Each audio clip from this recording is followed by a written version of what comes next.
So hello everyone, so for today's video gagawa tayo ng simple way making ramen. So kasi nag-crave ako, so ayan, nagpakulo na ako ng tubig dyan.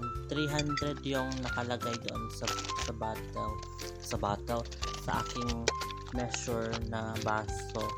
So ayan, pakulo lang ako ng 300 and then isang pancit canton na spicy chili at naglagay ako ng isang itlog kasi nag-crave ako. May nakita kasi akong viral isang video sa TikTok na sarap kumain ng ramen, so nainggit ako, so gumawa ako ng simple way ng aking version sa murang halaga, not too expensive. So ayan, gumawa ako ang simple way lang, sa akin lang, go. Ayan, gumawa ako, naglagay ako ng maraming cheese, naglagay rin ako ng paminta powder at konting asin para maging balance lang yung lasa niya.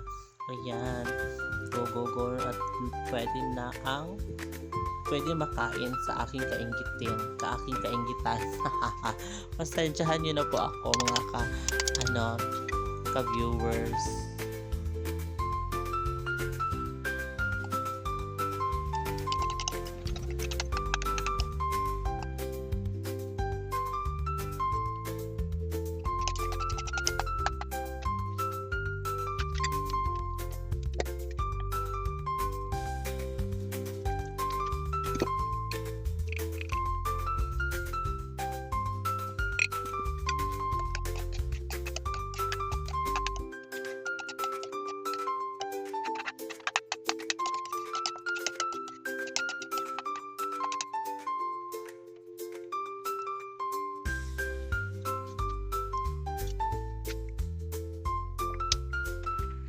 Ayan na, ito na po ang ating finished products. Thank you for watching. Bye!